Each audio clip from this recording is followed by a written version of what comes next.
सत श्री अकाल जी, मैं हैप्पी सिंगला। तुसी जुड़ चुके हो पीवी न्यूज़ नाल। जिवें कि किसानी अंदोलन शिखरां ते पहुँच रहा है, सिरसा दे विच 7 जथेबंदियां ने जो अपना अपना अंदोलन लड़ रही ने। सब दा मुद्दा इक्को ही है, सब दा मतलब इक्को ही है कि जो आर्डीनेंस दे जो बिल ने जिन्हां नूं काले कानून कह रहे हाँ उन्हां नूं रद्द करवाना। अज जिस तुहानूं पहलां भी दस्सिया है कि कल रात नूं किसानां दीयां गिरफ्तारियां कर लगियां गईयां ते किसानां ने उन्हां दा अज रोष व्यक्त किया। ते अज जो सिरसा दीयां 7 जथेबंदियां सी अलग अलग चल रही सन, अज एकजुट हो चुकियां ने। सरसे दे विच जो गुटबाजी सी वो अज खत्म हो चुकी है। ते जानदे हाँ अज साडे नाल जुड़े हुए ने पगड़ी संभाल जट्टा लहर दे आगू बाई मनदीप नथवान जी। जानते हाँ कि वो इस अंदोलन बारे की कह रहे हैं। जिमें कि पहला भी टोहाना दे विच किसानां दीयां गिरफ्तारियां होईयां सन ते कल रात नूं भी सिरसा दे विचों किसानां दीयां गिरफ्तारियां होईयां ने। ते गल करवाने हाँ बाई मनदीप नथवान जी नाल। जब वो घटना घटी थी उसके बाद मान लो सरकार चुप नहीं, लगातार साजिशें रची जा रही है और इस आंदोलन को फेल करने के तरह तरह के हथकंडे अपनाए जा रहे हैं। मगर ये एक बड़ी लड़ाई बन चुकी है और ये लड़ाई वापस नहीं जाएगी। ये सरकार हारेगी और किसान जीतेगा। ये पहली बार हो रहा है कि आम जन ये समझने लगा भी ये जो राज करने वाली ताकतें हैं ये हमारे विरोध में खड़ी रही आज तक। और इनकी ऐशोराम ये लोगों के बीच में कभी नहीं जाते। जो जन मुद्दे हैं, लोगों के मुद्दे हैं, लोग अपने मुद्दे खुद लड़ते हैं और नेता जीतने के बाद महलों में रहते हैं। ये जनता बखूबी समझने लगी है। ये पहली बार हो रहा है। जो किसान घर में था, खेत में काम करता था, अब वो देश की राजनीति को समझने लग गया है। और ये जितने पार्टी के नेता है, बड़े बड़े नेता है, वो बयान देते हैं। सीएम खट्टर भी बयान देता है भी किसान राजनीति कर रहे हैं। मतलब किसान ये राजनीति मतलब इनके कर्मों में थोड़ा लिखी है भी, ये इनका हक थोड़ा भी यही करेंगे। देश में राज को समझना ये हर आम जन का अधिकार है। जब तक हम इसकी नीति को नहीं समझेंगे इन पार्टियों की, तब तक ये देश में विकास नहीं हो पाएगा। भगत सिंह कहता था भी जैसी आज़ादी मैं चाहता हूँ वो आज़ादी नहीं आएगी। इसके लिए देश के लोगों को एक बार फिर से लड़ना पड़ेगा। शायद ये दूसरी आज़ादी की लड़ाई है और लुटेरी जमात की पार्टियाँ इससे डरी हुई है। वो तरह तरह की घुसपैठ करा के इस आंदोलन को तोड़ना चाहती है। हम तमाम आपके चैनल के माध्यम से तमाम लोगों से निवेदन करेंगे, अनुशासन में शांति से हमने ये लड़ाई लड़नी है। शांति हमारा हथियार है। आज 8 महीने से ज़्यादा आंदोलन चलते हुआ पूरे देश नहीं पूरी दुनिया इस आंदोलन के साथ जुड़ी हुई है। हम ये लगातार ये जो गिरफ्तारी की बात कर रहे हैं, जहाँ जो एसपी को बदला गया है दबाव से, सरकार अपना जो सत्ता का दुरुपयोग कर रही है। लुटेरों को नहीं पकड़े जा रहे। देशद्रोह के पर्चे किसानों पर दर्ज किए जा रहे हैं। 307 के मुकदमे किसानों पर दर्ज किए जा रहे हैं। ये अंग्रेज़ों को भी मात दे दी इन लोगों ने। अंग्रेज़ों के राज में किसानों को दबाने का काम किया जाता था। चाचा अजीत सिंह ने पगड़ी संभाल जट्टा का नारा देकर 9 महीने आंदोलन चलाया था। 8 महीने आंदोलन चलते को यहाँ भी होगा। 6 अक्टूबर को सरसा में हमने एक बहुत बड़ी रैली की थी।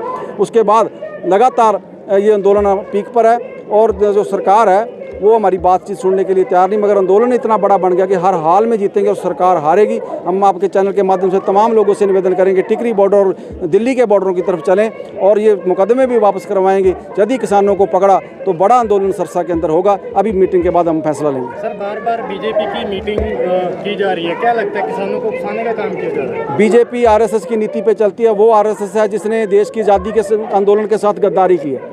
वो सावरकर है जो माफ़ी मांग के अंग्रेज़ों से बाहर आया था, उसी को वो देशभक्त मानते हैं। मगर हम भगत सिंह के विचारों को मानने वाले लोग हैं। भगत सिंह एक आदमी माफ़ी मांग कर बाहर आता है, उसका राज है। और एक आदमी गवर्नर को चिट्ठी लिखकर कहता है कि फांसी की बजाय मुझे गोली से उड़ा दिया जाए, वो भगत सिंह था।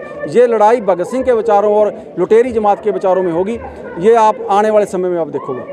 सर, पुलिस प्रशासन की बात करें, अगर पुलिस प्रशासन की तरफ से गाली गलौज होता है तो राजीनामा हो जाता है हाथों हाथ पंचायत में। लेकिन अगर किसान उनके साथ कुछ करता है तो उनके ऊपर देशद्रोह या ऐसे मुकदमे बना दिए जाते हैं। ये छोटी बातें हैं। ये मुकदमे, ये फांसी भी लगी थी। आपने देखो जब आज़ादी की लड़ाई लड़ रहे थे लोग, गोलियां भी खाई थी। जलियांवाला बाग की धरती लहू से लथपथ हो गई थी, मगर उसका बदला लंदन में जाके दिया था। ये भूलना नहीं चाहिए इन लोगों को। यदि ये इनकी लठ चलेंगे, गोलियां चलेगी, इसका बदला देश की आने वाली नस्लें इनसे लेगी। ये भूलना नहीं चाहिए। ये वही देश है जिसने 21 साल बाद लंदन में जाके गोरे से बदला लिया था। और ये यदि ये सोचते हैं भी इनके अत्याचारों का जवाब नहीं लोग देंगे, आने वाले समय में लोग जवाब देंगे। इनका राज जा रहा है। इनकी विचारधारा देश में को तोड़ने वाली है। जाति पाति के नाम पे ये राजनीति करते हैं। ना शिक्षा की बात है, ना रोजगार की बात है। ना सेहत स्वास्थ्यों की बात है, सेहत सहूलतों की बात है। कोरोना के नाम पर इन्होंने खूब लूट मचाई है। एक लॉकडाउन लगाकर बंद करके कह रहा है इसका इलाज करें, कोई हॉस्पिटल नहीं इनके पास। ये लुटेरे लोग हैं, ये कॉरपोरेट के पक्ष में खड़े हैं। जितने लोग जीतते हैं, जितने विधायक बनते हैं, वो कॉरपोरेट की कंपनियों से पैसा लेकर चुनाव लड़ते हैं और चुनाव जीतने के बाद उन्हीं के पक्ष में वोट करते हैं, उनके पक्ष में ये कानून पास करते हैं। ये ऐसा ही मते हैं। आने वाले समय में और हमले हमारे ऊपर होंगे, इसलिए बड़ी लड़ाई देश में किसान देगा। हमें उम्मीद है देश भगत सिंह के विचारों का बनेगा, लुटेरे लोगों का राज जाएगा।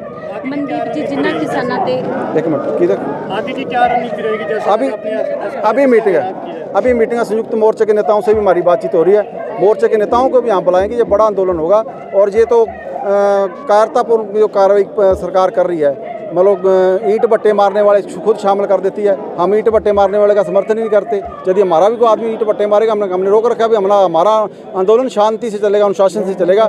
जो ईंट भट्टे मारेगा समझ लो उस आंदोलन को समाप्त करने वाला, और समाप्त करने के लिए सरकार अपने आदमी फिट कर देती है जो ईंट भट्टे मारते हैं। किसान कोई ईंट भट्टा नहीं मारता। ਮਨਦੀਪ ਜੀ ਜਿਨ੍ਹਾਂ ਕਿਸਾਨਾਂ ਦੀਆਂ ਗ੍ਰਿਫਤਾਰੀਆਂ ਕੀਤੀਆਂ ਗਈਆਂ ਨੇ, ਪ੍ਰੈਸ ਨੋਟ ਆ ਚੁੱਕਿਆ ਹੈ, ਉਹਨਾਂ ਨੂੰ ਜੇਲ੍ਹ ਭੇਜ ਦਿੱਤਾ ਗਿਆ ਹੈ, ਲੱਗਦਾ ਹੈ ਕਿ ਇਸ ਪ੍ਰੋਟੈਸਟ ਤੇ ਉਹਨਾਂ ਦੀ ਰਿਹਾਈ ਹੋਏਗੀ? ਦੇਖੋ, ਜੇਲ੍ਹਾਂ ਦੇ ਤਾਲੇ ਟੁੱਟ ਜਾਂਦੇ ਜਦੋਂ ਲੋਕ ਲੜਦੇ ਆ। ਇਹ ਜੇਲ੍ਹਾਂ ਤਾਂ ਬਹੁਤ ਛੋਟੀਆਂ ਗੱਲਾਂ ਨੇ, ਪਹਿਲਾਂ ਵੀ ਅਸੀਂ ਛੁਡਾਏ। ਅਸੀਂ ਢੁਆਣੇ ਛੁਡਾ ਕੇ ਹਟੇ ਆ। 24 ਬੰਦੇ ਫਤਿਆਬਾਦੋਂ ਛੁਡਾਏ ਸੀਗੇ। ਜੇਲ੍ਹਾਂ ਦੇ ਤਾਲੇ ਟੁੱਟਣਗੇ, ਸਾਥੀ ਸਾਡੇ ਬਾਹਰ ਆਉਣਗੇ। ਇਹ ਤਾਂ 307 ਦੇ ਬਹੁਤ ਵੱਡੇ ਵੱਡੇ ਮੁਕੱਦਮੇ, ਫਾਂਸੀਆਂ ਤੱਕ ਦੇ ਹੁਕਮ ਸੁਣਾ ਸਕਦੇ ਆ, ਕਿਉਂਕਿ ਇਹਨਾਂ ਦੀ ਰਾਜ ਸੱਤਾ ਨੂੰ ਹੁਣ ਖਤਰਾ ਲੋਕਾਂ ਤੋਂ। ਲੋਕ ਸਵਾਲ ਕਰਨ ਲੱਗੇ, ਲੋਕ ਹਿਸਾਬ ਮੰਗਣ ਲੱਗੇ। ਇਹਨਾਂ ਦੀ ਐਸ਼ੋ ਆਰਾਮ ਹੈ। ਲੋਕਾਂ ਦੇ ਟੈਕਸ ਦੇ ਪੈਸੇ ਤੇ ਜਹਾਜ਼ਾਂ ਤੇ ਚੜੇ ਫਿਰਦੇ ਸੀ, ਇਹਨਾਂ ਦੇ ਹੁਣ ਹੈਲੀਕਾਪਟਰ ਰੁਕਣੇ ਬੰਦ ਹੋ ਗਿਆ। ਇਸ ਲਈ ਅਸੀਂ ਲੜਨ ਜਾ ਰਹੇ ਹਾਂ ਔਰ ਸਰਕਾਰ ਹਾਰਨ ਜਾ ਰਹੀ ਹੈ। ਅਸੀਂ ਜਿੱਤਾਂਗੇ, ਸਰਕਾਰ ਹਾਰੇਗੀ।